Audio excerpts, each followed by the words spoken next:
BPL শুরুতে আর মাত্র কয়েকটা দিন বাকি আছে। আর এই ভিডিওটি হচ্ছে চিটাগং কিংসের প্লেইং 11 নিয়ে।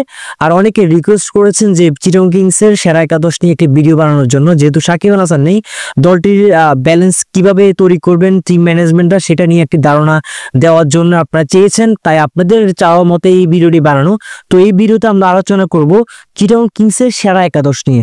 তো চলুন শুরু করি।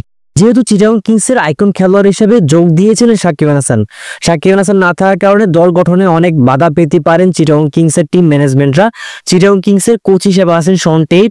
তো চিটাগং কিংসের একাদশ কেমন হতে পারে চলুন শুরু করি। চিটাগং কিংসের ওপেন করবেন বাংলাদেশি ফারফেজ হোসেন ইমন, যে কিনা বিপিএল এ একটা 100ও করেছিলেন। আর তার পার্টনার হিসেবে থাকবেন ওসমান খান। পাকিস্তানের ওসমান খান কিন্তু দুর্দান্ত ফর্মে রয়েছেন।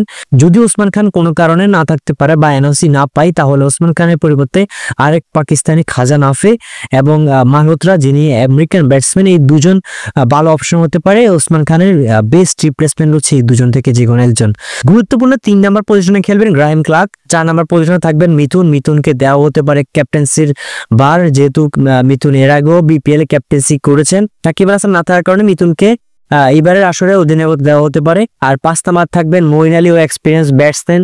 বর্তমানে আইকনিক প্লেয়ারদের মধ্যে সবার উপরে আছেন মঈন আলী। সাকিব আল হাসান না থাকার কারণে মঈন আলীর উপর কিন্তু অনেক বড় দায়িত্ব। 6 নম্বর পজিশনে খেলবেন অ্যাঞ্জেলো ম্যাথিউস। অ্যাঞ্জেলো ম্যাথিউস কিন্তু অনেক অভিজ্ঞ একজন খেলোয়াড়। ফিনিশিং পজিশনে থাকবেন শামীম হোসেন পাটোয়ারি। শামীম পাটোয়ারি কিন্তু শেষ হওয়া ওয়েস্ট ইন্ডিজ সিরিজে দুর্দান্ত ব্যাটিং করেছেন, দুর্দান্ত ফিনিশিং করেছেন।